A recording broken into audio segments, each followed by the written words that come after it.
showtime! Woo!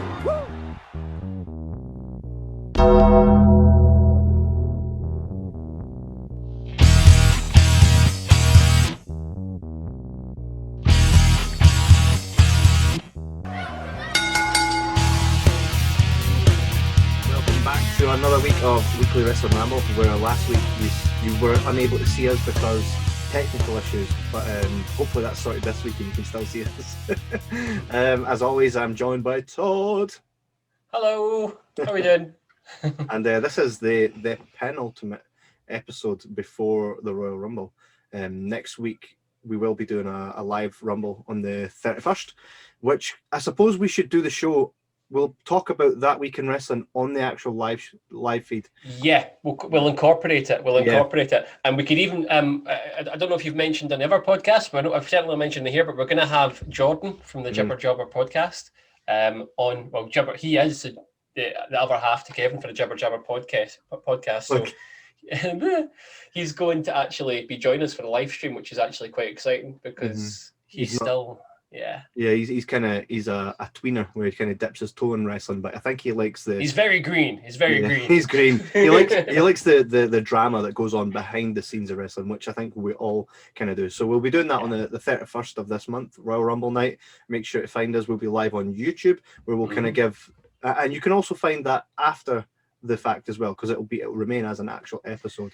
But we're gonna give our go home episode edition as we're waiting on the Royal Rumble to start. So that'll be interesting. Make sure you go and check that out. Head to www.jibberjabberpodcast.com. And also, just before we start the show, if you're thinking about having someone create you something cool, just go to fiverr.com. Now, the cool thing about Fiverr is we now have an affiliation with Fiverr. So if you go to jibberjabberpodcast.com and you click on the banner for Fiverr, if you were going to buy something from Fiverr anyway, at no extra cost to yourself, just click on our banner and shop that way, and it'll kick back something for us to kind of keep this podcast rolling. So give that a bash and make sure to like, subscribe, and all that cool stuff. So let's get into the show. Todd, how has your week been in wrestling? You enjoyed it?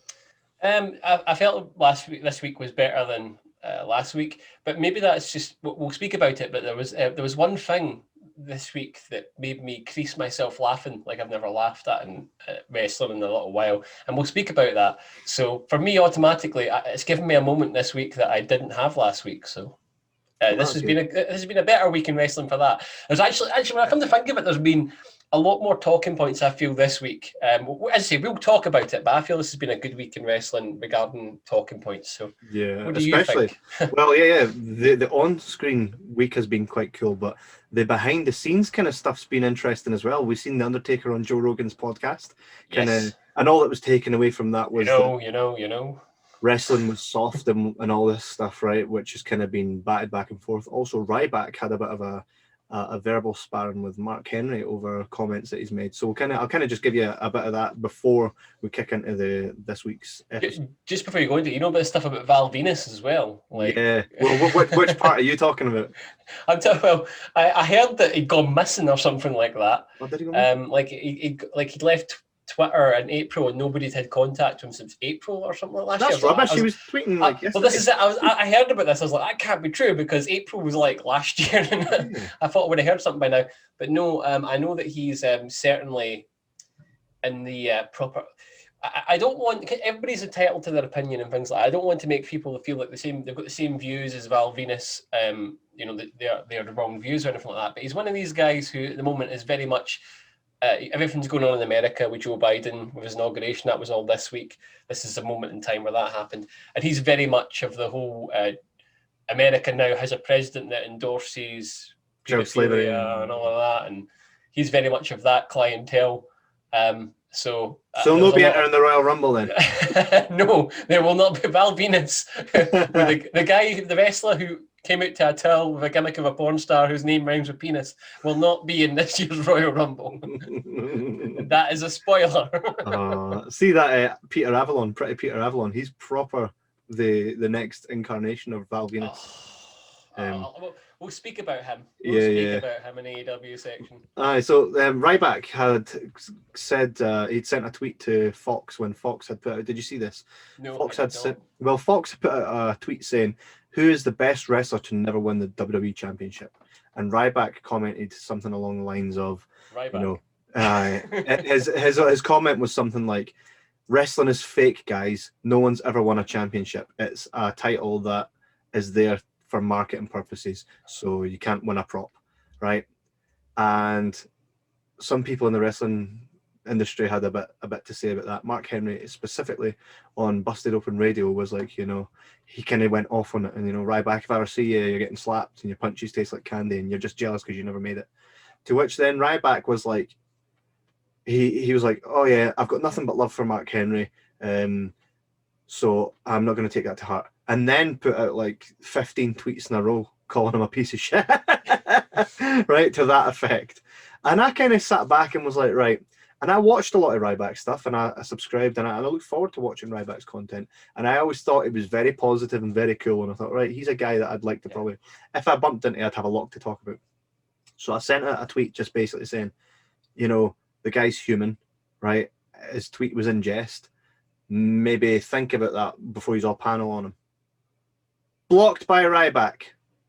Only after he retweeted your or liked your comment or something, was it not? Yeah. He liked your comment, retweeted it, blocked. And then blocked me. To be fair, there was a moment in time, maybe a couple of years ago, where you would have worn that with pride. I remember you used to tweet me images of like, Hulk Hogan just blocked me on Twitter. It was a hardcore Holly, because I said he sandbagged it. Well, it's just things I'd read, and then I would ask them about it just to see if there was any validity, and then I'd get blocked. But I mean, at least those blocks were merited back in my younger days, right? When I was asking the questions you probably shouldn't ask, right? But to be blocked by showing someone support, right? I was like, is that right? Aye. So I went on my personal account and not the Wrestling Ramble one, and I was like, fuck you, Ryback. And I blocked him. And then I went to his YouTube and I unsubscribed. Fuck Ryback. Yes, Kev. Fuck Ryback. You know, I love my fans. Blocked because what? I stuck up for you. Fuck off. Mark Henry was right, prick. Anyways, in other news. Hey, Jibber Jabber hosts buries Ryback. Well, Ryback doesn't know because he blocked him. Mate, Ryback's burying himself. And you know what? See if he keeps blocking the people that are fucking supporting him. Fuck Ryback. Fuck him. I mean, as I say, as I said in one of the previous shows, I've known people who've met him in real life, and he's only ever came across as nothing but nice. That's what I would have thought. Stories I've heard, but to be fair, anybody can come across as nice when you're meeting them at a convention. It's not a true analogy of who somebody really is, but the guy's clearly a strange individual for sure. Not, you know, but he blocked Kevin, so yeah. Fuck him. I watched the David Arquette documentary on Sky. Have you watched David Arquette's documentary? I have not watched this. I haven't even heard of this. It's actually really good. A lot of it's kind of film based. Not well. It's basically him getting back into wrestling, and he kind of it shows you how when he won the WCW title, his career kind of went. Nobody took him seriously. He says, you know, I do like 150 interview auditions to get into movie roles, and I get rejected like a month 150 times. He's like, people don't take me seriously, and I love wrestling. I want to do it properly now. So he goes back into wrestling. He gets stabbed in the neck during a match. He actually now here's the thing. Here's what I didn't like about it. Right, is he goes to like this trashy barn place, right, where these fat, grotesque, out of shape fucking marks, right, are wrestlers, and they're like, you know, fuck they're him. Actually, the co-wrestlers basically. They're the actual people on the roster. Or are you talking about them as fans? These he goes to an independent, which is basically yard. Right. It's literally in a back garden, right? And they train in somebody's shed. And he goes in there and they're like, and they're getting all this, you know, now he knows what the real guy's doing all this. It's like, you're a fat, out of shape, fucking dirty, stinking bastard who probably doesn't even know how to spell bump, let alone take one. And I kind of hate how that documentary glorified them as real wrestlers. Nah, man. No such thing. I always like to say there's no such thing as reality television. When there's a camera involved, I don't care what anybody says. Nobody is a real self in front of camera. There might be a few exceptions, but I'm sorry. Whenever I watch any sort of reality documentary, I'm like, okay, this is hyper. Yeah. Hyper, you know. So always remember that. It's the whole Tiger King thing, I was thinking to myself, yeah, this guy's certainly eccentric, but this is all kind of hyper Yeah. Realism. Dialed up to 12. And and within that documentary, he goes to speak to Nobbs, the nasty boy, and he's trying to get booked on one of his shows. And Nobbs is like, get out here now, you're ruining the business. I'm like, that's so fake. It's so fake. And at the end, Nobbs like that, It's like, fuck off. It's like the Ramsay's kitchen nightmares, man. Yeah. It's like oh my god, I didn't realise he was here. Is that why all these cameras were here and we had to sign the release forms? It's like he tells them to fuck off and the restaurant shit for the first 10 minutes, but in the end, the restaurant's going to get turned around and they're all pals and they'll all have that wee wireless fucking order machine that he brings in. Yeah, we're getting off topic with Ramsay's Kitchen Nightmares. Exactly. I like that show. But the thing is, I like that show because I just like Gordon Ramsay calling. I just like hearing his insults. Oh, for fuck's sake, you fucking wet noodle. Yeah, so I love it. It's a total deal. Check out the Arquette documentary. It's really cool. And Pretty Peter Avalon actually was training David Arquette. Yeah, Pretty Peter Avalon. Up until this week, he was a librarian, right? Let's just talk about this, right? Let's just talk about fucking now, right? AEW, he was a librarian, and his gimmick was that he was a librarian with this other woman librarian. I don't know who the woman was, but they were in the AEW Dark. They were like first came in, and their whole gimmick was that anybody would speak, they'd go shh, and they'd have their books and shit like that, and that's all they did. And that seems to have been for that. That's it. Now he's Pretty Peter Avalon. Oh, fucking shite. Well, I don't know. I've got notes on him, so we'll get to him. Okay. So we'll kind of kick off with Raw here. It opens with our Rey Mysterio Orton, and so Randy Orton has a long ass promo. Let's just talk about it, man. I seen this thing on internet, right? I seen the Randy Orton. Right, if anybody's not seen it, if you've not seen it by now, I don't know what you've been doing. He's wearing a mask, and I seen a promo. It's like when video games become reality. Do you remember in one of the Smackdown versus Raw game, the Masked Man? Yeah, it was like they finally brought him into real life. This is fucking stupid, man. The mask. I mean, because we know that when he takes the mask off, he's definitely. It's like when Kane took his mask off, and you can see he put a bit of shoe polish on his nose for that very day. Next week, it was gone. It was like, so you've been burnt this whole time, all the way through the 90s, but now you can just rub it off. It's like the Cody Rhodes gimmick when he was in WWE. He had the whole beautiful. Oh, my face is distorted. It went from going wow to whoa. It was actually the worst gimmick that Cody had at the time because he had those people with the bags in their heads and he had the potential. But this Randy Orton, I'm like, you know what? Randy Orton's at the stage where he's like, he doesn't give a fuck what he's got to do creative. He doesn't care about this. And he actually does it really well. He always pulls it off really well. No criticism of what he's doing. He's doing the best he can possibly can. He's certainly making this shit the best he can possibly make it. But it's quite clear that Randy Orton nowadays is like, he's not going to be the guy going, I'm not doing that. That's stupid. He'll go, fuck it, I'm getting paid, I'll do it. Fuck it. Yeah.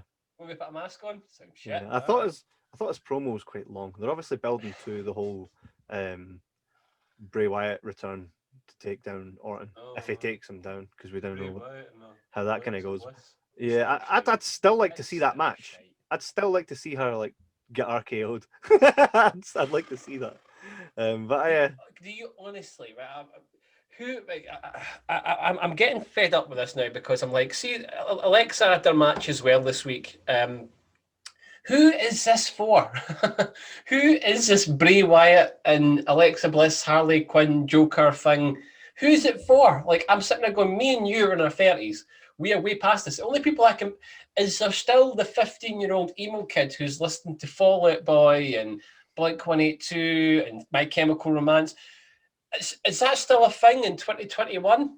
Emo kids, do you still exist? Because I can only see the people who used to love. This is not a criticism. The people who enjoy this stuff, like Nightmare Before Christmas, all that. It was like a phase. Heck, it was very strong in like 2005, 2006. That time, that period. It's like when we were at school. If that Joker and Harley Quinn type thing was back there, I can understand people liking that. But I'm sitting there in 2021 going, who is this for? This is not, at least to me, this is not cool. This has not got any potential. I honestly can't, but I really did like the Fiend stuff up until Goldberg killed him in Saudi Arabia. And since then, it has been nothing but momentum lost. The John Cena thing at WrestleMania intrigued me a little bit, but it's not been built upon. The John Cena thing was class. I love that. It was okay. It was good. I mean, at the time I was like, this is amazing, and it's where it went after that. I'm just like, nah, Bray Wyatt, the guy's obviously got talent. The guy's obviously got ideas. But this thing at the minute, just fucking kill it dead. It's not working for me. I'm not interested. I used to watch Raw to see the Fiend. I used to be interested. Now I'm just like, fuck's sake. This is for me. It's just, I'm not interested. It's not my thing. If it is your thing, if you're listening to this and you think he's talking fucking shite, tell me I'm telling fucking shite. Come and speak to me at the Royal Rumble and say, Todd, hi, listen to the podcast. You talk fucking shite and tell me why I'm talking shite. I don't think I am, but tell me why. Anyway, that's my rant over on fucking fuck the Fiend, fuck Colette. No, don't get me wrong. Don't fuck the people playing these parts. Fuck this storyline is what I'm saying. Whoever's coming up with this storyline, fuck you. Shit. I don't hate it. I don't have the same kind of feeling as you do about it because I understand that, only so much. I think it was left straight down to someone like Bray Wyatt to come up with what the subject matter is. I think it would be better. I think there's a lot of writing going on there that, I mean, obviously the characters know the actors know their characters. I think if it was kind of left to them, it'd probably be better, but I'm not hating it. I don't take the stance that you do on it. One thing I do love though is the the whole recap of Tori's dad from the 2000 era, the Ruthless Aggression era. Lacey Evans and Ric Flair are clearly going for the whole Dawn Marie and Tori Wilson's dad, right? Can you see that? Right, which well, the thing is, I can't remember too much about this angle from back in the day. Well, basically, what happened? Dawn Marie, Tori Wilson, quite friendly. Tori Wilson brings her dad out one time, and Dawn Marie, right? I'm gonna actually tell you this because you'll laugh, right? Dawn Marie meets Tori's dad, who looks a bit like Jerry Springer, right? Looks like her old music teacher, Mr. Finley, grey hair and all this. Now she plays the whole gold digger thing. Okay. All right. So she goes from being one of Tori Wilson's, locker room friends to being, now as your stepmom. And Tori's like, no, which created a rivalry, right? To the point, right? Now, this is obviously before he passed away because he's dead now, unfortunately, right? But back then, during an intimate scene, Dawn Marie killed Tori's dad. Did he have a heart attack or something like that? And dead. Right, they had a funeral for him and everything, which obviously turned into a fight. Go back and watch it, man. Did they make the fucking tent down for him? Oh fuck! To be fair, that would be, if they're going to repeat a story like that would be like the greatest way to write off Ric Flair's character. I know. That would be like the ultimate way. He went out, styling, profiling, dying. But thing is, they could, and I would, even as silly as it is, I'd still love it, right? So they kind of go through that storyline, right? Lacey Evans is clearly after Ric Flair for his money or something, right? And Charlotte Flair obviously is like, nah, get this. There's a big rivalry. Ric Flair dies, right? Right? Right? No, not dead in real life. Kayfabe. Ric Flair dies, right, which leads to a match at WrestleMania for Lacey Evans, right, and Charlotte Flair. You killed my dad, right? Ric Flair memorial match. And the best of it is, right? The best of it is, it's during the match at WrestleMania. Flair fucking pops at the right. Can't kill me, baby. Woo! Oh my God, that's gotta be Flair. He's back from the dead. He comes out the ring or something, like I don't think I used to do. Oh, a casket match between Lacey and Charlotte, and when the casket opens, Ric Flair's in it. Woo, woo, woo!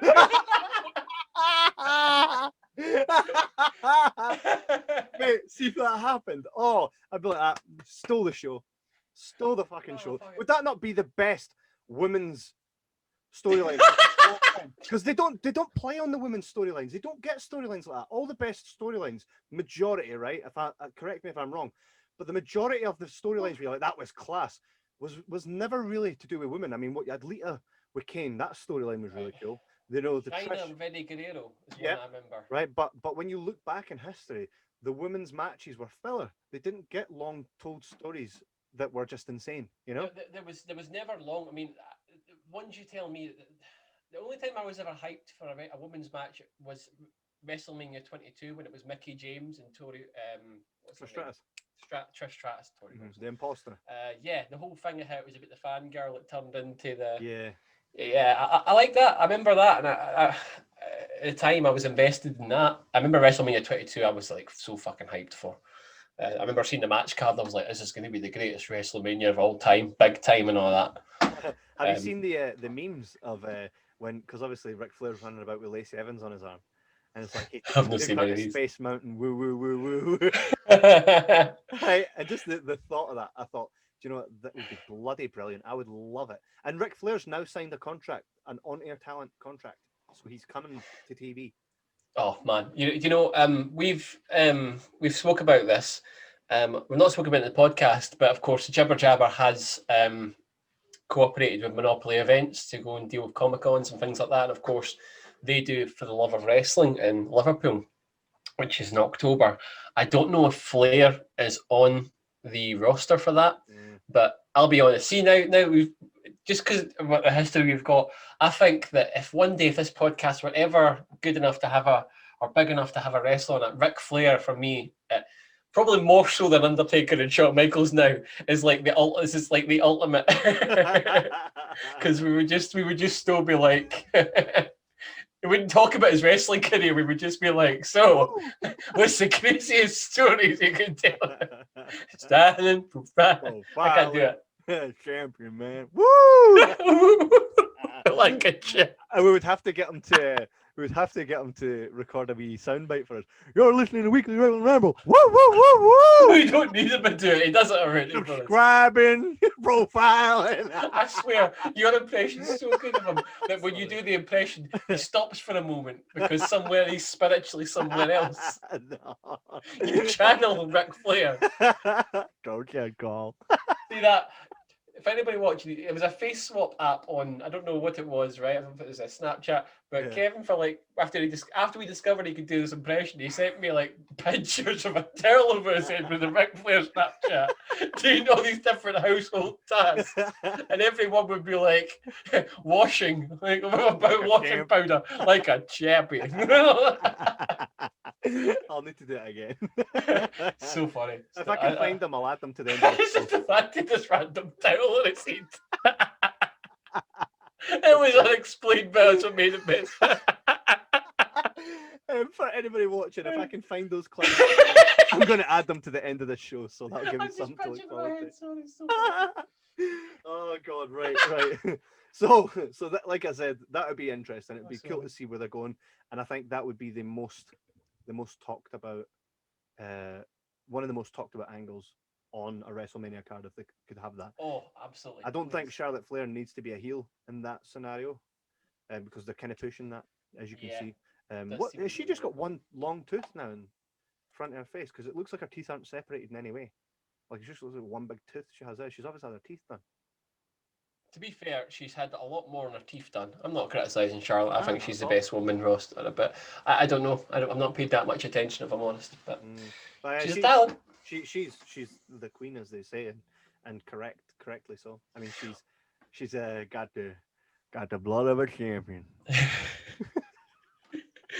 If we move ahead now, there's a Kevin favourite. I remember when I like to talk on our usual segment where I try and test Kevin. One of the things that Kevin told me back in the day, pre-internet, where before internet was big like it is now, was WWE used to have a character that used to take the piss out of Goldberg with. Yes. It was Gilberg, and he told me about it, and I always was like, that sounds like fucking made up shit. And it's real. And Kevin, you would have been delighted to see Gilberg make his return. Mate, it's a ah! With the fire extinguishers and the shit like sparklers. That. Which, by the way, I don't know if they were just kind of AEW done that with Cody, right? So I don't know if did you see the sparklers, the wee guys with the sparklers? Oh man, and they had the fire extinguisher, and he's like ah! Do you know the best it is? See Matt Riddle, you know, you're obviously aware of the heat between Matt yes, and yes, and Goldberg. Yeah. And he was like, "Yeah, my man Gilbert, much better than Willie G." Willie G. Did you see that clip of the altercation between Goldberg and Matt Riddle? Yes, I have. Awkward, eh? Who do you think would win, Matt Riddle or Goldberg? I honestly don't know. I mean, your first instinct's to say, look at Goldberg, the guy's fucking jacked, surely you can go. But then you hear the stories about how Chris Jericho got him in a hold back in the day. I don't know. Have you seen Matt Riddle's fights? Well, the thing is, I've not seen them, but the thing is, see with legitimate shoot fights, you can just never tell. I mean, you see the big muscly guys like Goldberg, and the other one I think is Batista. Mm-hmm. I mean, they're big, they're muscly, but does that make them necessarily a good shoot fighter? I mean, Booker, like the guys who, for me, hold, and especially the wrestling business, the ones you don't fuck with are the ones who can kind of switch it like that. Undertaker is one of them. Undertaker I would not fuck with in the day of Sundays. The Godfather. I mean, the Godfather, man. The Godfather must be a friggin' absolute hard man. JBL, Ron Simmons. I know Matt Riddle does have the background as well. Jericho. I mean, I speak about Jericho. Jericho's one of them ones that would. Shawn Michaels is not one of them apparently. Shawn Michaels is quite a bit of a. As Marty Jannetty put it when I was talking to him, when the Marines attacked Shawn. I heard it was one Marine, but yeah. When they all jumped him, I heard it was one. The best story I heard about that was Jim Cornette says that Davey Boy Smith was so big that you could get the car seat in front of him to get out. He says the idea that Shawn Michaels would get beat by a Marine or 1,000 Marines, if you believe it, and Davey Boy Smith stuck in a car in the background trying his best to get out to save him, but he can't get out to save what Jim Cornette describes as Shawn's little rabbit ass. I love Jim Cornette. He's a lovable prick. He is. But yeah, so I don't know what, based on what I've seen, and I've seen Matt Riddle clean knock someone the fuck out with like one punch, right? So, and the guy had to get stuff done to his jaw. He was like, he couldn't get up, right? So, so I don't know. I think if Matt Riddle didn't think he could take Goldberg, he wouldn't be running his mouth. But he also did run his mouth on Brock as well. And Brock went up to him and was like, "I don't know your name, and you'll never work with me. Stop fucking putting my name in your mouth." And that's so. I don't know. Is Matt smart or stupid? But I think Brock would take him. No, I don't. I mean, Bill Goldberg seems like a guy who's. Yeah, but Brock is legit. Exactly. So if I was Matt, I'd just be like, "Hey," but I thought it was hilarious that they had. And by the way, did you recognize who that guy that played McIntyre was? Oh man, it's a guy from. He's been in a lot of films. He's in things like 10 Things I Hate You, but I noticed him most as the Santa Claus too. Yeah. And I was thinking to myself, I felt quite sad for him because I was like, oh, that's a shame. He's obviously not getting work anymore. And he's got a really big belly on him. Yeah. But his McIntyre, it was all right for what it is. It's kind of like a throwback segment. It's like segments of the use. It's quite clearly made on the fly because, of course, Drew McIntyre's they're having a big altercation this week on Raw, I believe. Yeah. They're having their face off. How good has McIntyre actually done? He's done really well bringing that rivalry back as Goldberg comes out and is like, hey, you think we're all stupid. It's like, he's done really well and kind of given it more substance. Yeah, it's been a good test for him because he's the one that's had to carry and make this feud legitimate. I mean, to be fair, it's Goldberg versus McIntyre. That's two big names already, so that's kind of the selling point for this. It doesn't need too much work, I suppose. But even with COVID, Drew's obviously insisted on doing work for the back and making sure he's still on television every month. I still think it would be really cool if Vince was going to go and do the whole, no one will expect Drew to just fucking flat out destroy Goldberg. Well, we were going to talk about my Rumble predictions. Spoiler, I am going to go with the fight. I think Drew will win. I've had time to think on it, and I could. We'll speak about the Rumble predictions, but that's going to be one of my Rumble predictions. I don't know if you had it on your list as well, but I can see it happening because I just don't like the alternative, I suppose. Why would they build them so high just to? But then again, they've done it with the Fiend, they've done it with Kevin Owens, so yeah, maybe it's just a case of like if Drew beats Goldberg, it's another step towards another step towards being more legit in the eyes of the common fan. They realistically, the two main stars that have the titles are Carrie and SmackDown and Raw, and that's Drew and that's Roman. So why peg them down for a guy that's not going to be there? But it has happened before, so we'll get to that. But did you see Lashley's altercation backstage with Matt Riddle? No, I did not see this. I watched Raw like I usually do. I just watched the segments, the clips, because I'm sorry I've not got time to put 2 hours of Raw. It was quite disappointing because they had a bit of a back and forth, and he goes, you don't wear shoes, and then Lashley stamps on Matt Riddle's foot. Except he didn't stand on the foot. You clearly saw his foot was nowhere near the foot. He stamped on the ground and Matt fell, and you could see it, like legitimately, like that was nowhere near your foot. And I rewound it and I was like, oh my God, they actually let this out on TV. He went like this. He literally was like this. Nowhere near his foot. And Matt's like, ah! Wrestling's kid on. What was my back pain? So a bit of a, I don't know if that was a camera angle issue that they could have covered up better, but it clearly never touched. They can edit these shows now, man. I mean, they say it's live, but especially those segments are like, it's just all pre-taped, like it always has been. So was that lazy then? Well, I don't know. I've not actually seen it, so I will take your word for it. It's legitimately like really bad. Really bad. It's just one of these things. Obviously, they were either like, we don't care enough, or it's just they thought that was good enough. I think it's. Do you know what? Lashley's becoming a bit like Scott Steiner promo, right? A couple of weeks before, he was pouring. Who was he pouring milk over? And the milk was splashing all over his own suit, right? So that when the guy went away, right, Lashley's like, he's like this to the camera. Because he put it all on himself. We were to go one-on-one with another wrestler. What the fuck is that supposed to be? Scott Steiner! Triple H!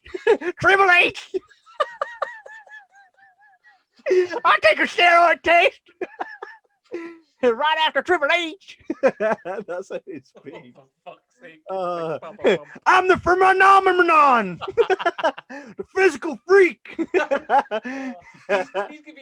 actually going to be for Love of Wrestling. Yeah, and I swear to God, I'm getting a decent promo out of him. Triple H! Mate, I can watch Scott Steiner promos all day. They shouldn't have given the belt to Flair. They should have given it to the actual Buddy Rogers, the actual Nature Boy. I know he's dead, but they should have gave it to him. Ric Flair, man. No, Ric Flair. He hates Ric Flair, but see what Ric Flair. Have you watched a lot of Steiner? I've not maybe watched as much as you, but I obviously know about that the famous one. If we was to go one-on-one with another wrestler, you got a 50% chance of winning. That one is genius. Kurt Angle knows he ain't gonna beat me. He's not gonna try. It's actually a piece of genius. It's one of the greatest wrestling promos you'll ever watch. I know. It's like it says to him, the numbers don't lie, and they spell disaster for you. A sacrifice. The numbers don't lie, and they spell disaster. If anybody's listening to this who doesn't know what we're talking about, look it up. It's something else. They say all men are created equal. But you look at Samoa Joe, you know that statement. Oh man. I love it. So funny. So we get a random Jeff Jarrett promo during Raw. Random as hell. He's trying to drum up interest. And he's like, Goldberg, he's great. He's going to beat Drew McIntyre. All right, class, Jeff Jarrett. Cheers, Double J. China, mind. To be fair, whenever I see Jeff Jarrett, I'm just glad if he's managed to get through a segment of it singing that fucking song. Spend my days working hard. He didn't even really sing it. That was Road Dogg. I know, but it was just, I remember his cringy Hall of Fame and he ended up singing at the end. and they obviously thought it was going to be this wonderful moment, and it was one of the most awkward things. I think it was awkward. Oh, it was, man, go back and watch it. It's so The fact fucking that they cringe. walked past Bruce Pritchard and didn't give him the mic was ridiculous. He made that song relevant. He did. And that's the reason why pretty much the reason they did it. When I went to see Something to Wrestle live before lockdown and all this, they sang that. Spend my days working hard, and all the crowd was going mental and singing it. That's where you need that. You know, I thought it was awesome. It's not my thing. I think it's quite cringy, but I get it. See, when Bruce Pritchard's doing it live and the whole audience are singing back, I'm more open to Bruce Pritchard doing it because I understand the history behind that. But when they did it at the Hall of Fame, no for me. Aye, so. For sure. So yeah. Was it anything else that happened in Raw this week? Alexa Bliss bet Asuka. Yeah. Queen. They're clearly leading up to her taking that title, so that'll be something. She they're playing about with it. What I wonder is how they're going to do that when the audience are back. But I think they're making the most of it now, where the lights go out and she's changed. It's... And I loved it. I loved the promo backstage. Asuka, what will you do if she starts using all these powers on you? I don't know. Cuts to an advert. I don't know. I never seen that, but they cut to an advert and came back, and Michael Cole's like, yeah, Asuka pretty much was like, yeah, I'm scared of Alexa Bliss. I don't know. I kind of like Asuka. Asuka, I love her because she has a feel of legitimacy. Like, yes, right, she can work. Right, but also she's fun. She's daft. Right, I think the Money in the Bank match from this year, like when she was like lifting all of that. I really like Asuka. I think in wrestling now, there's a lot of copycats that are trying to be Asuka, right? And I think she is the pinnacle of what that character is. So all these wee wannabes need to go, stop trying, because you'll not be better at being Asuka than Asuka. Be your own self. Be the best version of you and all that. Don't come out with the same almost entrance and just a different name. It's she is, when you look at top tier talent for the women's division, Charlotte Flair and Asuka. Yeah, they're the ones that, if someone is going to go up against Asuka, someone's going to go up against Charlotte Flair. Chances are you're not going to beat them. Yeah, maybe Becky probably would. When she comes back, she's going to be hyped to the bloody. Do you know what? Everybody loves her, and do you know what I think she's done? She's just basically ripped off Conor McGregor's. Aye, that with a little bit of Stone Cold Steve Austin. Yeah, for the women's division, which obviously is working for her, so good on her. But yeah, little Ronnie. I'm like, okay. Next, all you need to say is, "You're deal fucking nothing." She could say it. She probably would have done it already. Let's be honest. Exactly. So I think that's the whole Becky Lynch thing, which kind of works for a while, but I think she's going to have to mix that up a bit. Yeah, she'll get a pop when she comes back. Time will tell. Time will tell. But I think that I honestly mean this. I think that in years to come, people will look back at the women's division and say the best from that period will be Charlotte. People not seeing it now, but seeing years to come, she'll be like John Cena is now. Everybody's looking forward to John Cena coming back for WrestleMania season. You know why? Because he's fucking good. He always has been. And I asked my son last night, actually. He was having a bit of a bad dream and whatever. So he was like, "Can you come sleep in my bed?" I was like, "Fine." I was like, "I need to watch a Smackdown before my episode." And I was like, "Harry, who's your favorite?" He's like, "Is that WWE?" I'm like, "Hi." I was like, "You," because he plays the games. And I'm like, "Who's your favorite wrestler?" He's like, "John Cena." He's like, "Da da da da, John Cena." I was like, respect the fact my child hasn't grown up with me forcing wrestling. It's been a thing he knows I watch, but he doesn't. I don't. Here, watch this with me. I'd rather he came to me. But the fact that what he knows of wrestling is John Cena, and he gets excited. So I put a John Cena promo on, and then I put John Cena versus Jericho at Royal Rumble on for him. Yeah. And when Cena beat Jericho, he was like, like, I understand it now, even if I didn't before, right? What John Cena is. He was. I mean, you can say Austin Rock for second coming of Hulk Hogan. I'm sorry, John Cena is the second coming of Hulk Hogan because he had like the same popularity as Hulk Hogan does. The thing about John Cena is that he was infinitely better than Hogan's ever been, and controversial opinion again, Cena has actually had more 5-star matches than The Rock or Steve Austin. Cena, because he sticks to his own arsenal and because he doesn't wrestle in the Tokyo Dome to 5-star matches, he doesn't get his credit, but he will in about 10 years. I think he's going to get his credit now, to be honest. I think, honestly, I think you've seen it at WrestleMania 35, where I've spoken about this in one of the previous episodes, Kurt Angle. Everybody, including myself, was absolutely itching for Cena to come and retire Angle. Yeah. And when he faced Undertaker, I think people were a little bit more disappointed we didn't get a longer match out of that. Cena is now in that period where he's in the traction, and you'll see that he will wrestle at WrestleMania. I'm absolutely certain of that. Mm-hmm. And I think he'll be one of the matches that people look more forward to this year. Yeah. I think that whole go away, come back thing always works. And nothing but love for Cena.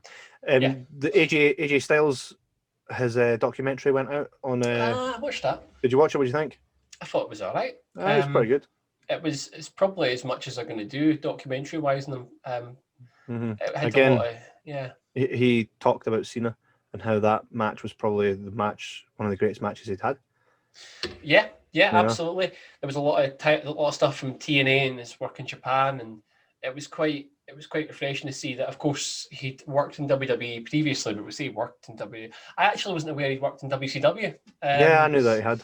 So I learned a couple of things. Don't get me wrong, it's not the documentaries that they used to make, but superstars are certainly a lot better. Like, there's a lot of classic documentaries that are still on the network, like the Shawn Michaels one, the Bret Hart one. Yeah, I think the difference is Steve Austin one. The way they view these, they're trying to make them episodic documentaries rather than a DVD purchase. And I think that's the difference. You know, they're okay, but the stuff that back when they used to make the DVDs and stuff like that, I mean, I used to, you and I used to eat those up. But yeah, it was a good documentary. It was nothing more than that. It was good, but for me, I watch these things more for the back. I really find the backstage. See, they're opening up a lot more backstage stuff now, especially with that Undertaker Last Ride documentary. That was awesome. I love seeing the backstage stuff, so I'm always watching these 24 shows and things like that.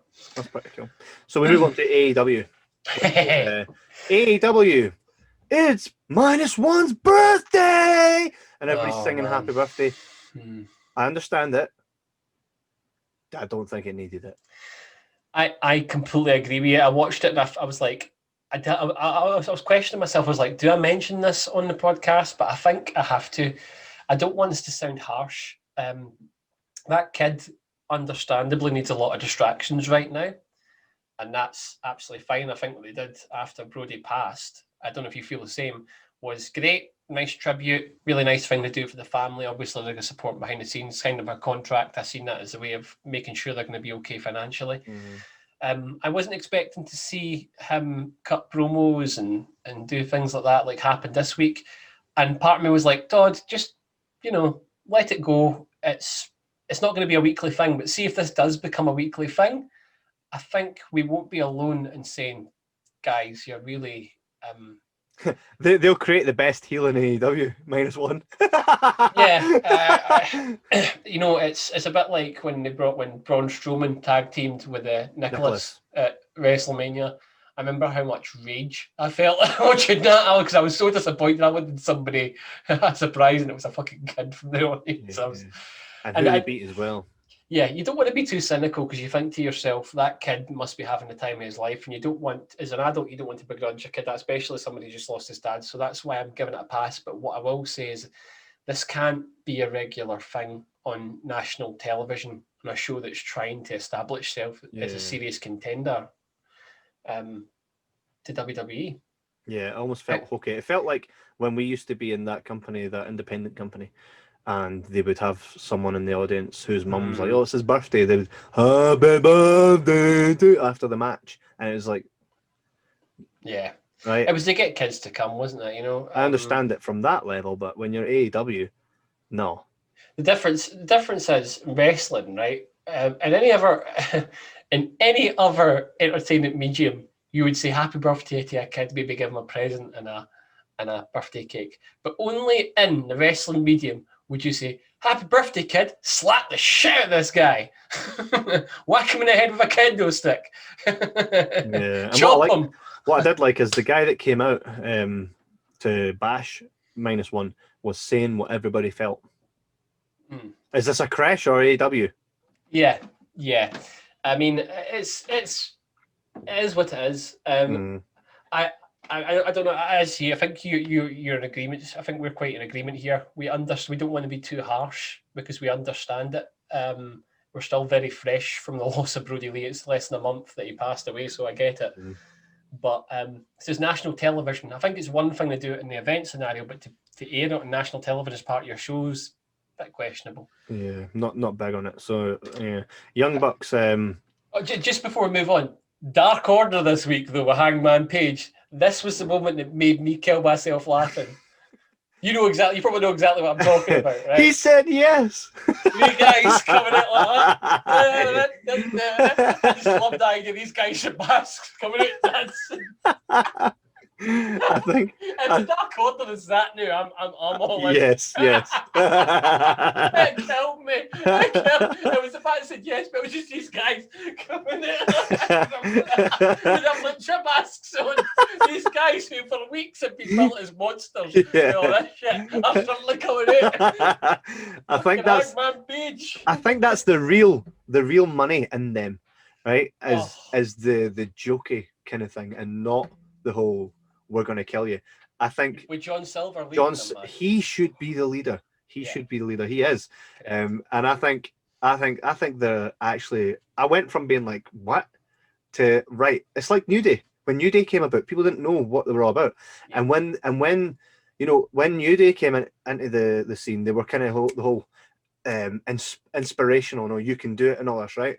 They didn't come in as what they are now. They came in as power of positivity. You can do it, right? Yeah. Self-help. Yeah. We're three guys. Oh yeah, they had even like the choir singer. It was like a very and because like people type thing. And then people started shouting, "New Day suck," because they did, right?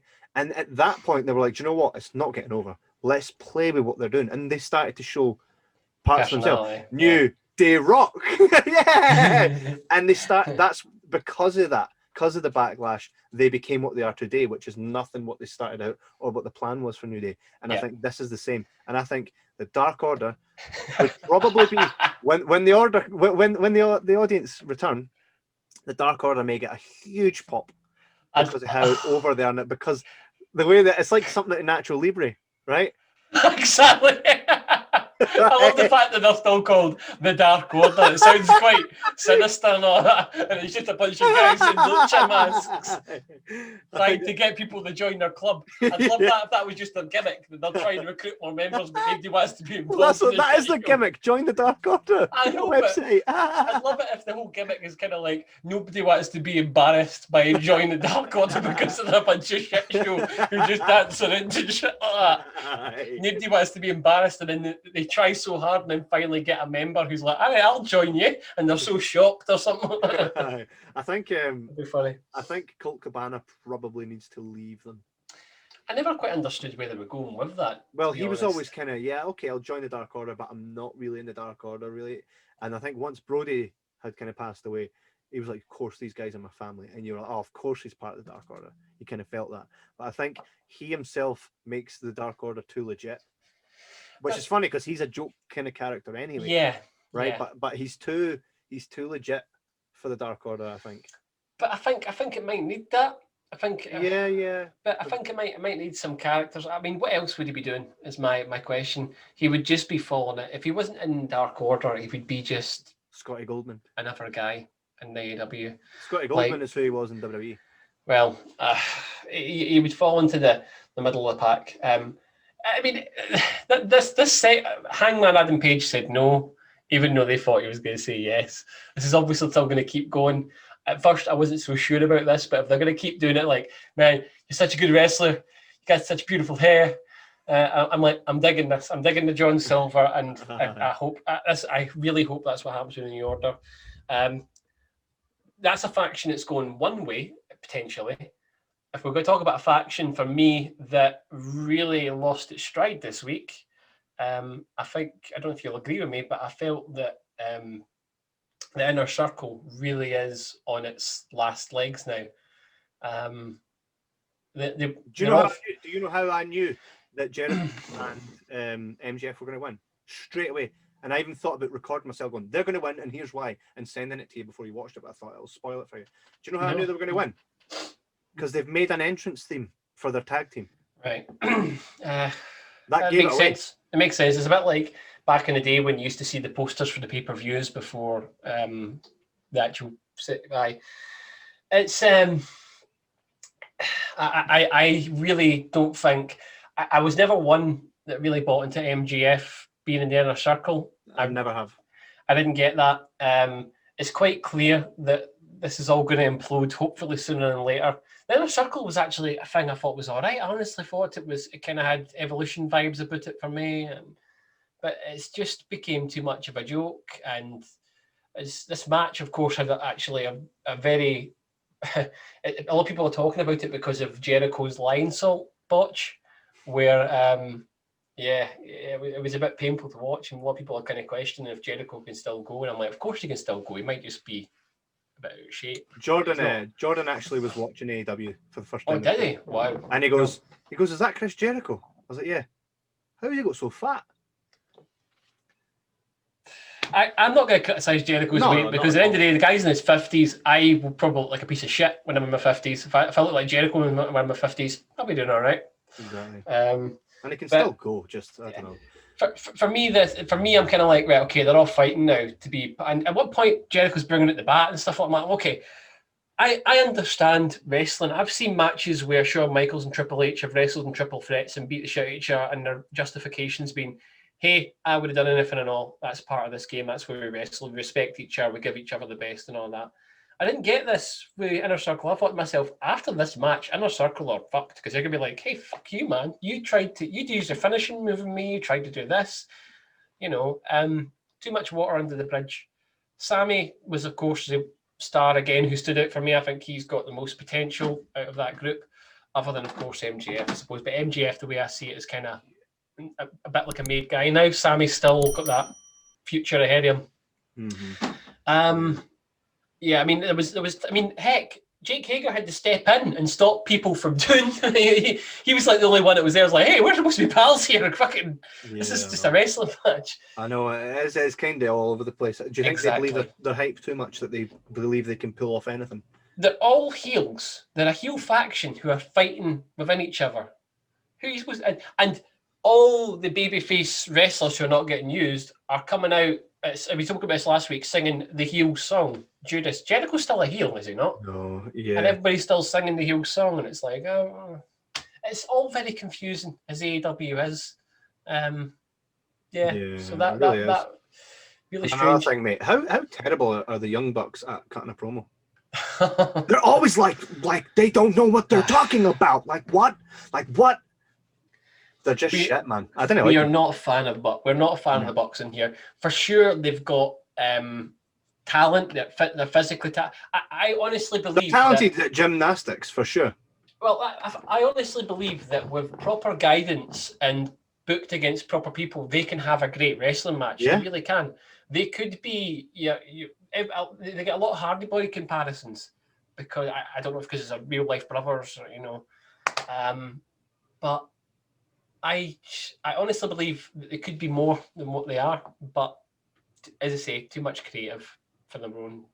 It's the same as Cody. Too much when you. We'll get to him. We'll get to him. Oh, Cody, man. When you book, it's the same thing with the Bucks for me. I mean, I don't have so much go away heat for them as I do Cody at the moment. But maybe that's because maybe I'm just choosing to focus on Cody more. But I totally agree with you regarding the Bucks, but I do feel they've got talent.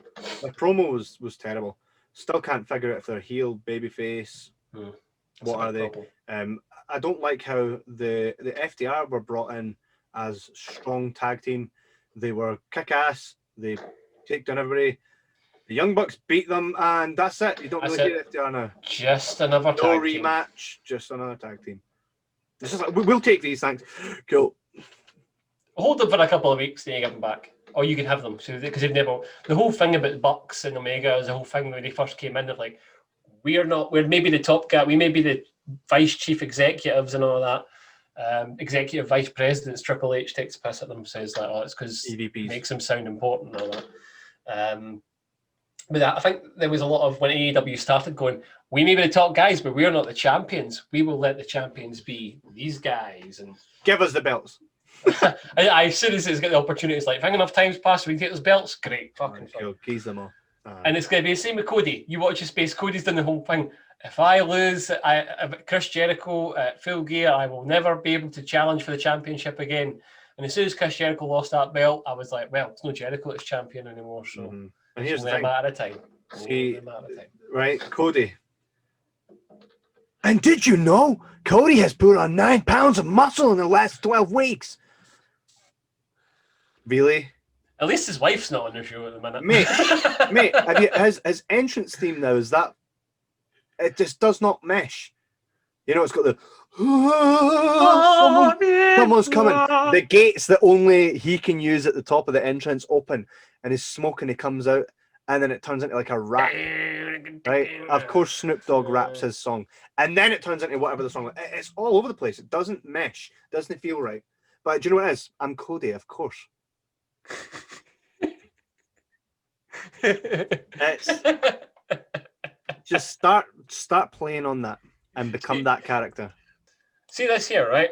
I'm going to show you this. Can you see this? Nope. Oh, I can see now. Right. See this. See whenever, right? This is a Celtic fan, right? But he's about to ask her a question. But see whenever Cody comes on, this woman's first word is exactly what I think of, right? Okay. Shite. The dictatorship of Todd is now finished. His attempt at humour has failed. Let's not do that again. Or edit it out. Anyway. Okay, Jordan. Now you're going to see what happens when he says that. Yeah, Cody's shite. He's feuding with Jade Cargill at the minute, who's Jade Cargill is a representative for Shaq. She came out, she stood there, well, the librarian who's now been repackaged as Pretty Boy Peter Avalon. Who I think you must have taken a wee shine to him. Yeah, I think he's got potential. He reminds me of like a Damien Sandow kind of character, but with a Val Venus edge. I put notes on it about him, just saying, you know, Pretty Peter Avalon, he's kind of the Val Venus. He caught my eye. And because of that, I was like, right. And of course he's versing Cody. I'm going to beat you. Well, the whole thing was Cody said, I'm going to beat him in under a minute. And he very much was going to do so until Jade Cargill showed up, just stood there and did what Jade Cargill does. And they went away. And of course, he comes in, low blow, referee doesn't see it. And at that point, okay, it's competitive. It's like, oh, Cody needed to be punched in the nuts to give this boy a chance. And he still got beat. Because you can't beat Cody. No, you can't. Cody. Of course not. And if you beat Cody, you're going to come back and get your arse booted in 2 weeks' time. A la Brody Lee. Exactly. See, the MJF, who was it that got pinned? Because it was a roll-up. Was it Sammy Guevara? I think it may have been. Yeah, I think it may have been Sammy. And did you notice? Sorry. Did you notice that it abruptly ended? Because they'd obviously gone over time. Well, I didn't. It was like no aftermath, was it? It was just like cut straight to commercial. It was done. It was gone. And I think, if I'm correct, after that roll-up, Sammy lay on the mat.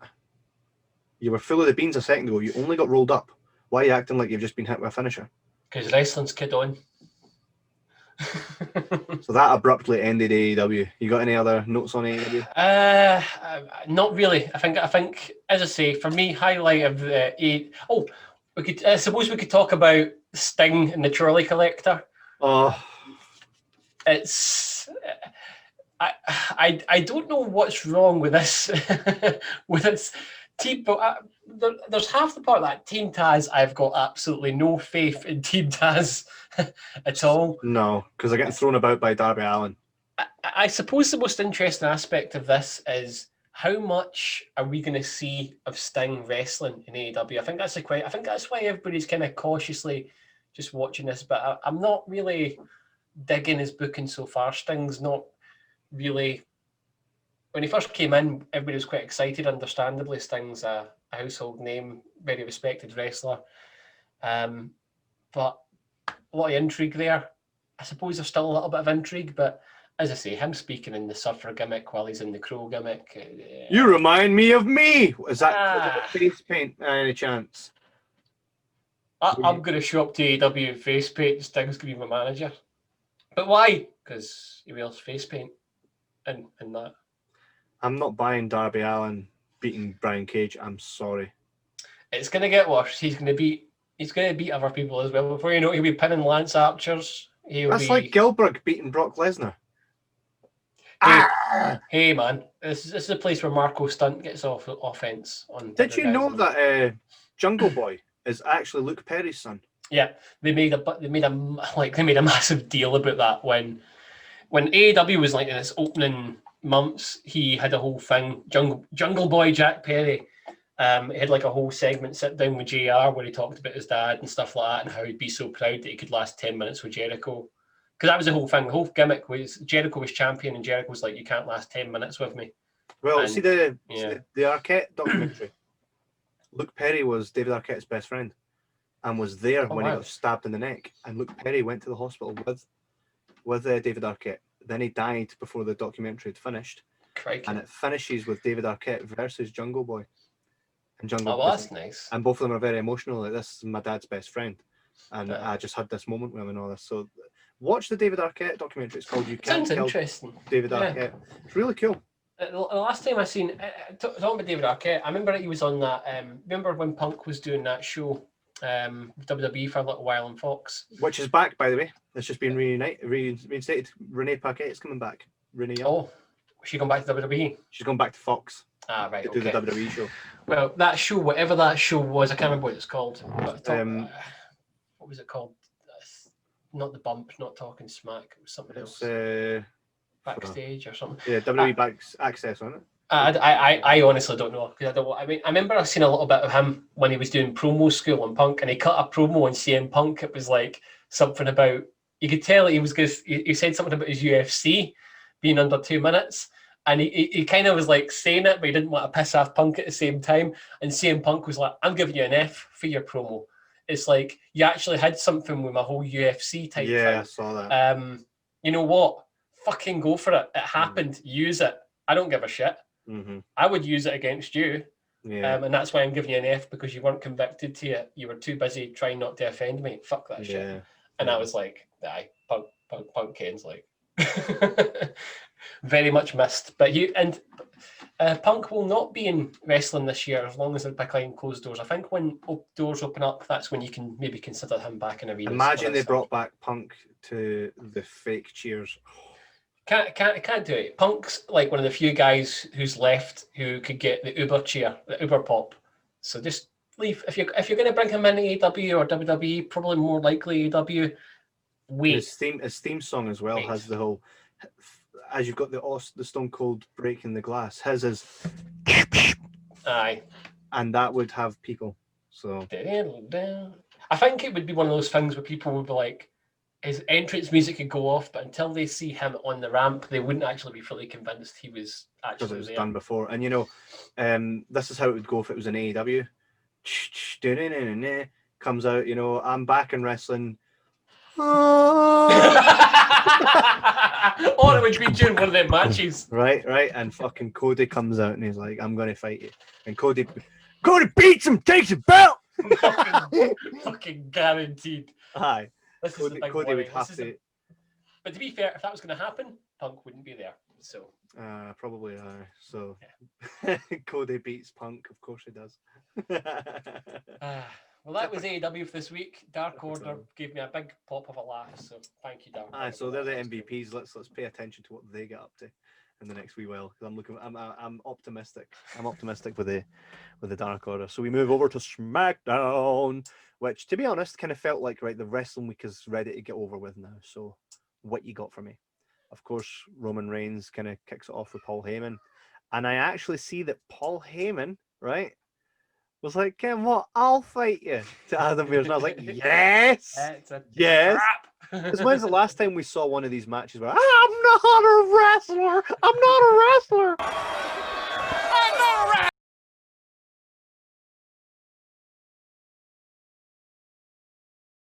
Paul Bearer used to be like, I'm not a wrestler, and somebody would kick his ass, right? Because sometimes those characters need an ass kicking. And I thought, wow, this could be the week, but I was like, nah, it's not going to happen. It's not going to happen. So they kind of agreed to have the match. I found SmackDown to be quite lacking this week. Cesaro's heel now, right? They're still going. They're going for that thing. It's his time. It's his time. We'll see. I mean, hey, we could be surprised. Now the women's. Oh, did you not know the women's champion can switch to any brand? To be fair, I've always kind of taken WWE for that. See that whole wild card rule thing. As far as I'm concerned, anybody from WWE can show up in any show. It's. I quite liked. Do you know what I would much prefer? Much prefer. Is they do it when they done it initially in like 2005 with the brand split. There's one champion, and that champion can switch between Raw and SmackDown every week. He shows up on both brands. Your problem is there. I suppose it's given more work for one guy. But he's a champion. I know. And let's be honest. See if that was going to be anybody at the minute. As much as we love Drew, it's going to be Reigns. It's going to be Reigns, isn't it? Mm-hmm.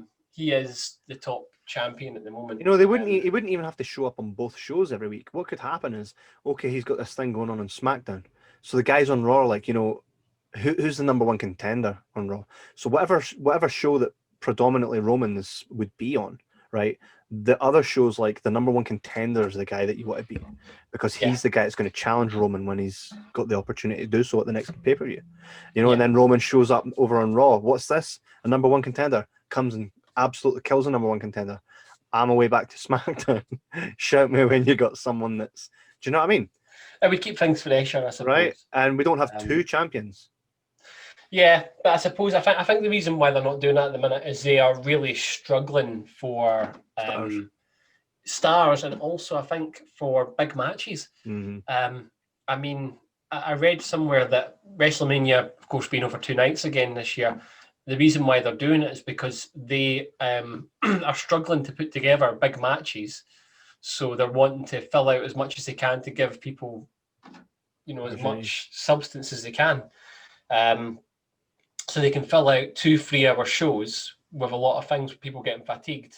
And they can go, okay, we can have like 2 big matches to highlight 2 big shows. And yeah, that's what I read, which is quite disappointing regarding Mania. But well, so yeah, the women's champion can travel now. Not other ones, not any other champions, just the women's champion. They can jump about. They change the rules for what suits them. Which makes no fucking sense, especially when a referee has no validity in a match. Referee should call the shots in a match.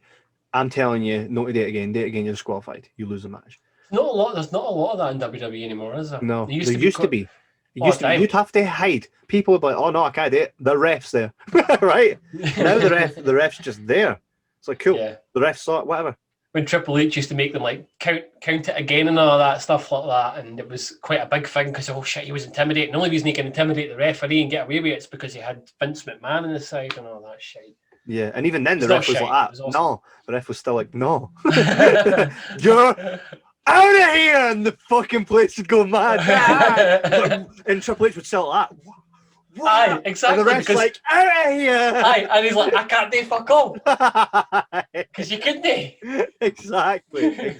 Oh no, well, I have to get out of here. If somebody was interfering at ring as well, we catch him doing shit. You're out of here. China's out of the match. Fuck. China's out of the match. I'm fucked. Exactly. It's like we've been watching it for weeks. Like, only reason he's beating everybody is because he's got fucking China on the outside of the ring. But that shit worked. I know. You know when that big arm point, you're out of here. Place would go mad. Because they're like, we're finally going to see that thing that was coming to him. Exactly. That's wrestling, man. Exactly. Those little things are underrated and duly missing in wrestling. And I think if you just take the refs seriously, make a big difference. You know, I think. Absolutely. That would be totally agree with that. I would have liked to have seen Paul Heyman have the match, but instead Reigns came down, slapped Adam Pearce, and then out came KO, and that kind of sets up the next kind of. There's a bit. Okay, so that's really all I have for SmackDown. Yeah, I mean, to be fair, you know Kevin Owens, you know Roman Reigns is going to win at the Rumble. Kevin Owens, the offense he got in SmackDown, that's as much as we're going to see him dominate Roman. Yeah, this is going to be a reassertion of I'm the dog. And this is why you can try, but you're going to fail. Very much so. I am of the belief that whoever wins the Rumble will be challenging Roman, not Drew. That is that might lead us on to our last segment today, if you wish. Do you have a thingy for me? No, I don't. I don't have one this week. I've actually not prepared one, but if you like, I can give you one. Do you want to try and go 3-0? Go for it. Right, okay. So what I'm doing right now is this is what I usually do. I type in 90s attitude era wrestlers, right? Now the majority that come up are all pretty much known. Just your usuals, your usuals. Come on, Todd. You need to come up with something. There's one that says best forgotten. Actually, I did do some of this recently. There was one that I was honestly like, I did not know this person existed, and it was a woman. Okay. Nicole Bass. No, it's the second name is very recognizable and probably leads you into where we're going here. But it's Ryan Shamrock. Ryan Shamrock, Ken Shamrock's sister. Blonde lassie. Yes. Is this a gimmick sister? Yes, a gimmick sister. It was meant to be a sister. Who was it that got with her in real life? Ryan Shamrock. I don't know. X-Pac. X-Pac got Ryan Shamrock. He never went out with her. They just had a thing. Yeah, she was good. I think she wasn't in wrestling long.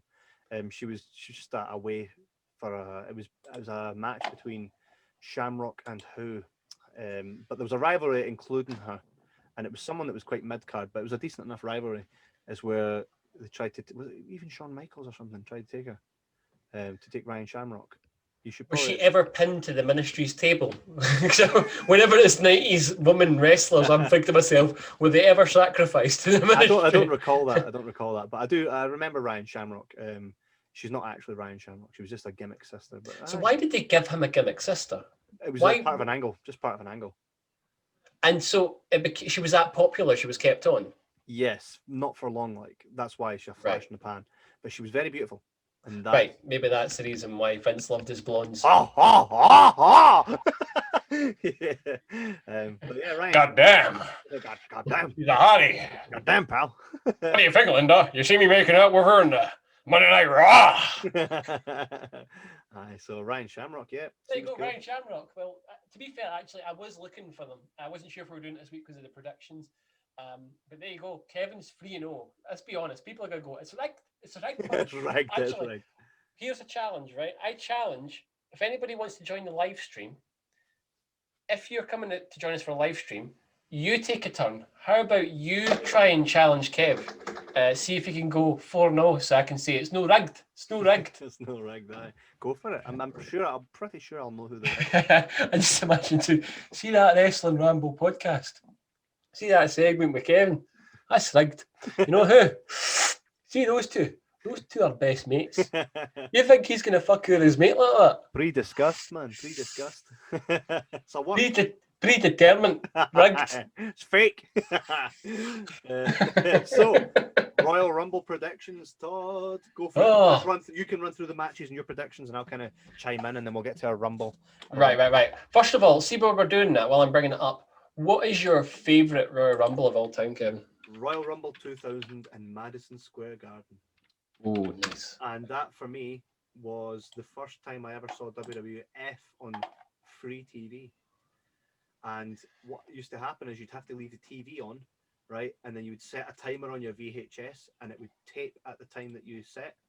But you had to leave your TV on, so I went to sleep with my TV on, and I woke up during the Hardy Boys match and was like, This for me was massive. I got tapes, of past events. Seeing something live wasn't something I got a lot of because it was on free TV, right? Yeah.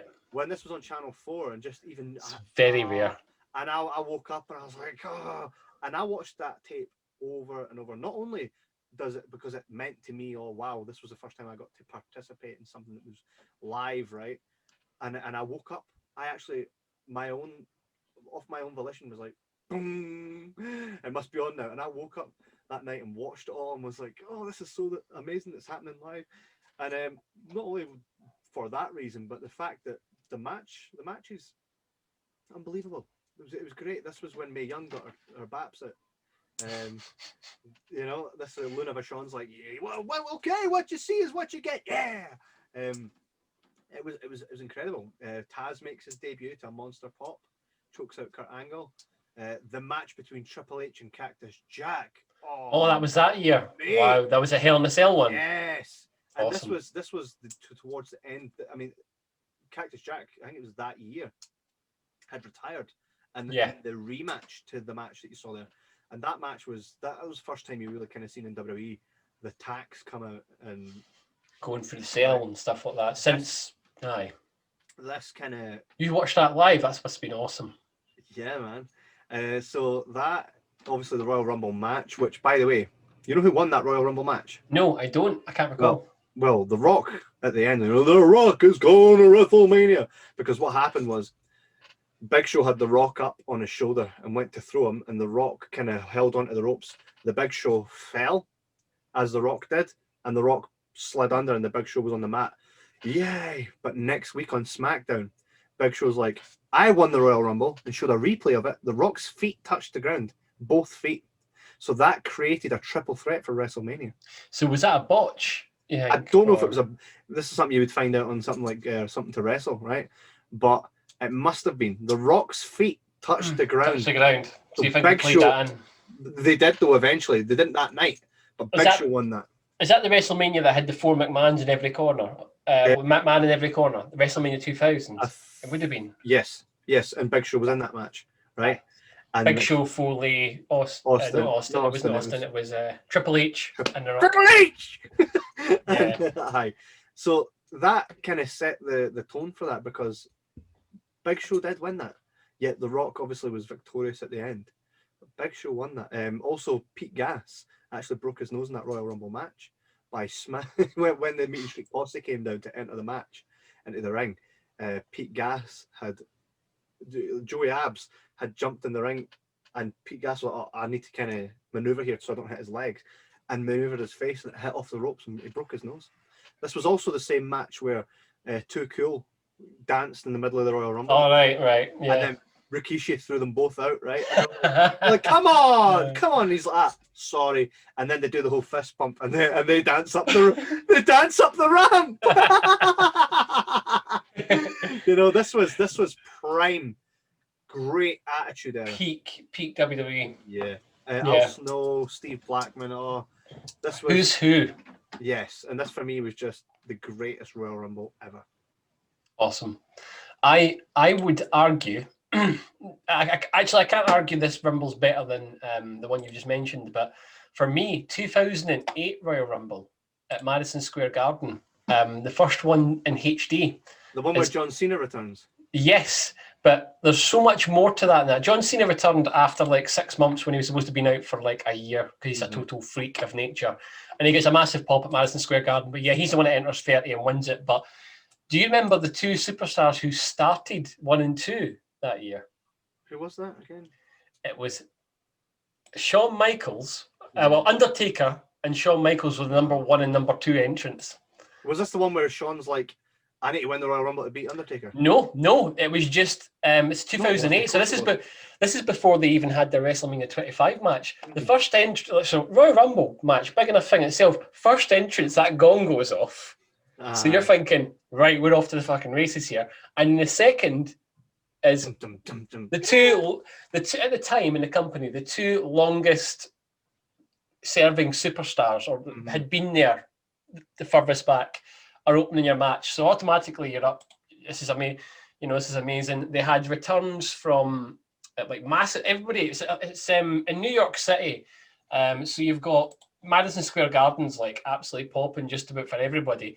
There's a part where Jimmy Superfly Snuka enters the ring, and you can see that guys like CM Punk and Cody Rhodes and all that are kind of watching this, going, "This is fucking awesome." We're in the ring with Jimmy Snuka, but then as soon as Jimmy Snuka enters, Rowdy Roddy Piper comes in, that's right, and they have a square down, and everybody in the wrestling, if you watch back, it's awesome, because you watch back, CM Punk sitting like the biggest cheeser on the ring, pretending to be knocked out, but he's watching Roddy Piper and Jimmy Snuka going at it, and you can just tell he's just totally fanboy, and the rest of them are just letting him have this moment.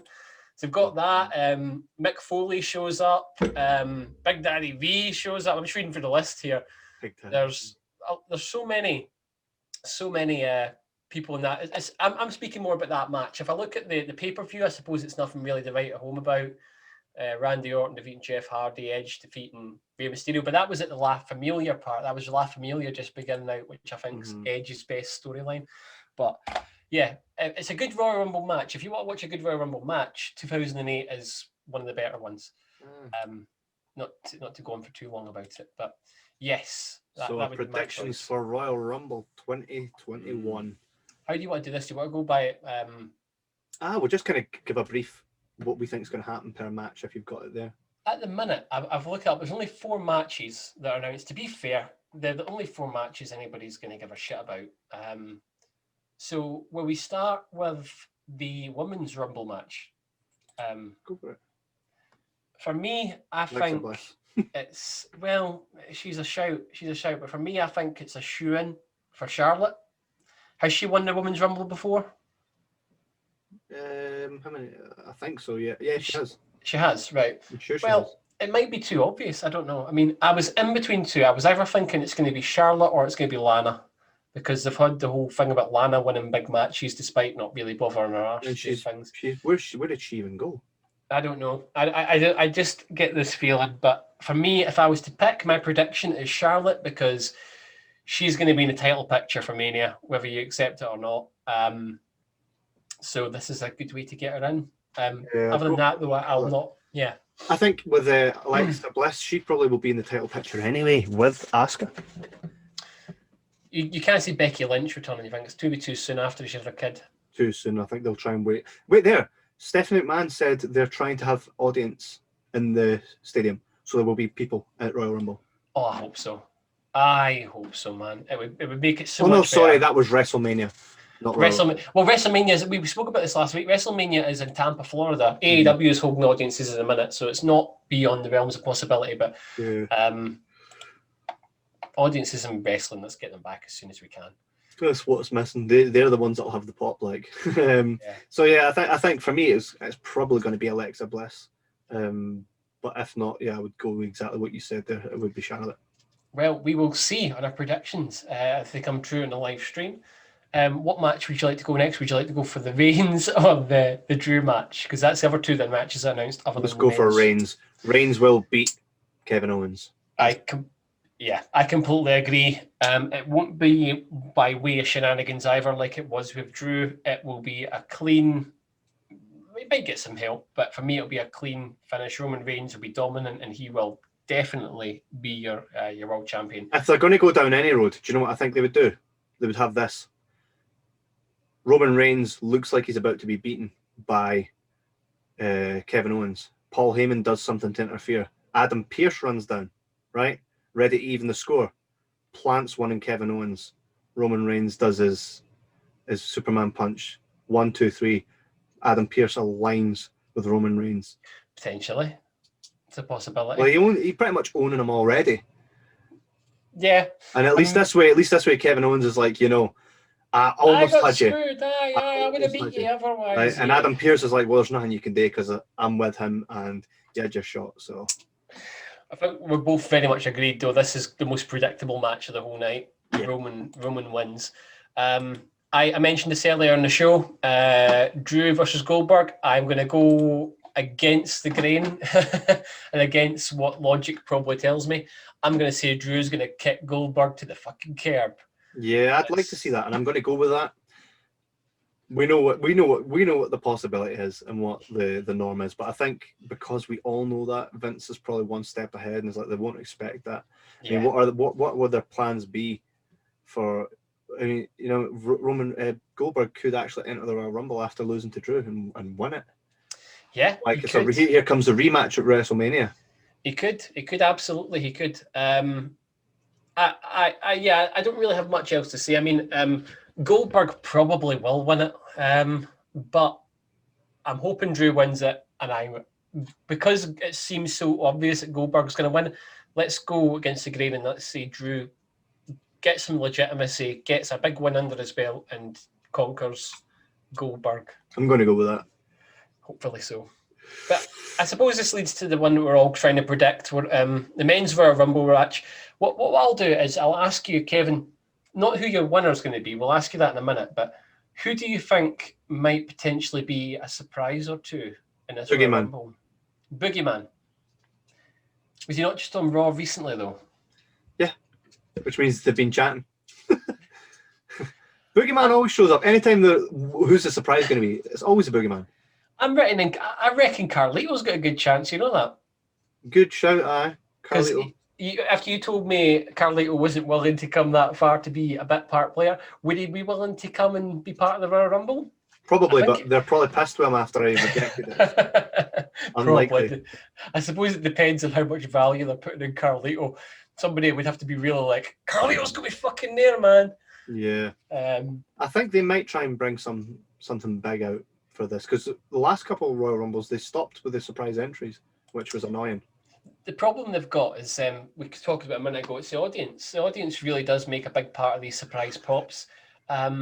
I am going to go against... Why he would be there, I don't know, but I think he would just be there because he's a bastard and he knows he can. I can see Roman Reigns after this match showing up in the Rumble. I don't know why. I know he's a champion, but we've seen in past years that champions can enter Rumbles. We've seen it with Brock Lesnar last year. Roman Reigns is a heel at the minute, so why would he not? He could go in and win the Royal Rumble and say, well, I'll select my own. Yeah, you could have something like that. I mean, why not? I mean, he's a star power. It depends how long his match goes with Kevin Owens, but if he comes out that dominant like we expect, I wouldn't put it past him to make an appearance. Thinks AJ Styles will win the Royal Rumble. That's a possibility. I mean, if we talked about his documentary, he did say that he was hopefully going to win the Royal Rumble one of these years. He's still to do it. And here's another thing. Imagine he gets thrown out and Big almost catches him, just chucks him back in. Yeah, maybe. That's J-Mac's prediction. They're gonna do something in this Rumble because it's in a closed environment. They'll probably end up doing something they'll be trying to do something they've never done before. Remember how Kofi used to do those things where they'd find an elaborate way of not being eliminated, him and John Morrison? Yeah. Both of them could be in the Rumble this year, probably will be. So you could see something maybe like that again, or they might do something with camera trickery that's never been seen. What if Goldberg gets Drew to the mat? I came to play! We forget that Miz has that Money in the Bank contract. He's not going for Reigns. No way is he going for that title. Right? But imagine Goldberg and Reigns have a big match and Goldberg beats Drew. If they didn't have plans for Miz to cash that in at some point, they wouldn't have given it back to him. Yeah.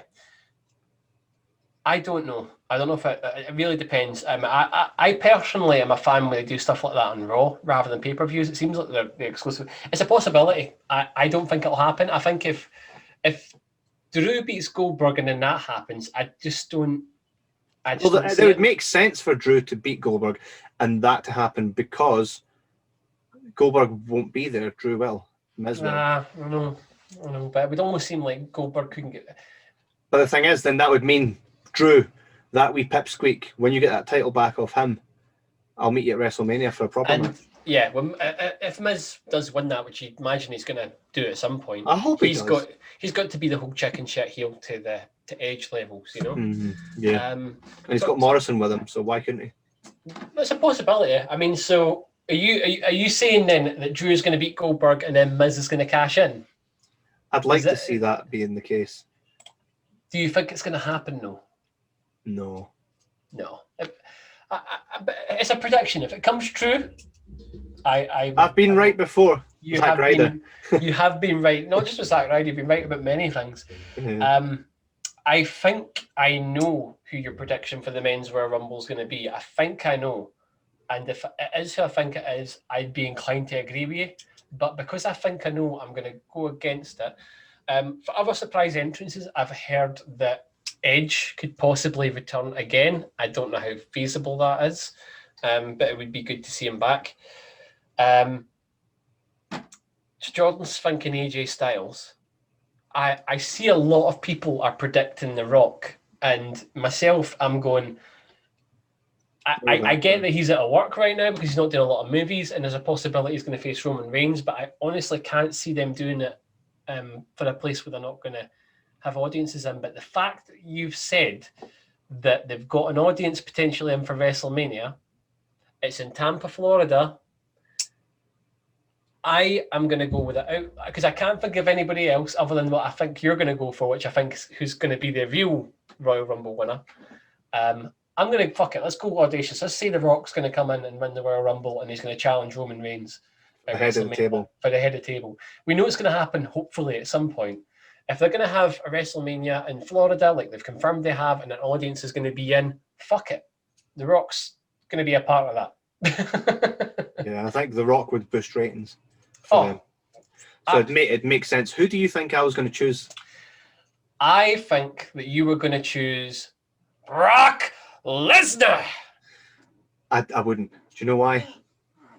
They wouldn't have Paul Heyman with Reigns if they thought Brock Lesnar was coming back. I think that adds intrigue to it. And I think, well, you could be correct, right? I think Brock wouldn't do it without an audience. He did wrestle at WrestleMania 36. Because he was still under contract and had to do the job. He's not been back since. No, he's not. Right? I think Brock knows his value. To him, it's a business. Right? And I don't know, I suppose if they paid him, fine, suppose. But he wouldn't come and do it without Paul Heyman. Paul Heyman's in the company, though. Do you not think he would Do you not think it would be like a whole, oh shit, that's my man, Brock back. Who do I... I've got to... He could be the man in the middle between the two monsters. I mean, it could. Don't get me wrong. People have for all Brock's going back to UFC, comes back. He's back in WWE, you know. He's still going back to UFC. No, he's not going back to UFC. But that's done. But you know, it could be correct. I also think there's a good chance Cesaro could win it. Cesaro? I would be massively disappointed with that. What the best way of usually telling is it's very bookies. rare. The bookies on. The bookies get the Rumble wrong. For the last few years, they've always got it right. I don't know how. Remember that time they had Randy Orton as the number one? I was like, what? He's not even involved in a storyline. And he won. I was like, what? And he won. Right. Well, there is I'm looking at it here. There is a massive favourite. So guys, if you're watching this, you might be able to get a spoiler for the Royal Rumble because it does seem, I can buy it. I can buy this winner. It's not The Rock. The Rock is 20-1, 18-1, sometimes as low as 9. In some marks, he's in the mix. But to give you clarity, Drew McIntyre's also in the mix. He's 12-1, and he's the champion. Edge, 6-1. Brock Lesnar, 6-1. Keith Lee, 4-1. John Cena's in this list at 25-1, but also just to give you clarity, CM Punk's on here at 25-1, so that just kind of shows you how unrealistic that is. Mate, if Jordan's a betting man, AJ Styles you can get as much as 20-1. Mm-hmm. So that's an outside bet. But the favourite for the Royal Rumble, and he is odds as short as evens and 5-4 on, is. Yeah. It's Daniel Bryan. Yeah, I could see that. And going by the odds, the fact that he's so low, and then it's Keith Lee, you could probably bet your bottom dollar on Daniel Bryan being the Royal Rumble winner because they are never usually wrong. Yeah. Somebody knows something. I would be fine with that. The fact that Rock's in the mix. Hey, CM Punk. Nah. No chance. We've already spoke about that. He's not going to come back unless it's in front of an audience. Yeah, so there you go. This is the 24th of January. The Royal Rumble is on the 31st, a week today. And you heard it in the Weekly Wrestling Ramble, Daniel Bryan will be the Royal Rumble winner. And if we're wrong, well, the bookies were wrong. And exactly. Somebody could win a lot of money. So you can bet on wrestling, right? That's how crazy this is. You can go bet on something that's already been determined. There's no chance to it. No chance in hell. It's what other WWE odds are there? Let's have a look here. Men's Royal Rumble winner. It's telling me it's going to be Daniel Bryan. Women's Royal Rumble winner. The favourite is Bianca Belair, She done a ridiculous assault course thing with Bailey. It reminds me of the whole Triple H, Scott Steiner. Yeah, absolutely. I mean, she's the favourite for that, ahead of Rhea Ripley and Alexa Bliss. Charlotte Flair is in there as well, of course, 13-1. And for your outside bets, AJ Lee, 60-1. Because she'll be there when Punk goes to win the Men's Royal Rumble, so she needs to take the thingy. And the chances of Stephanie McMahon entering the Women's Royal Rumble. Unlikely.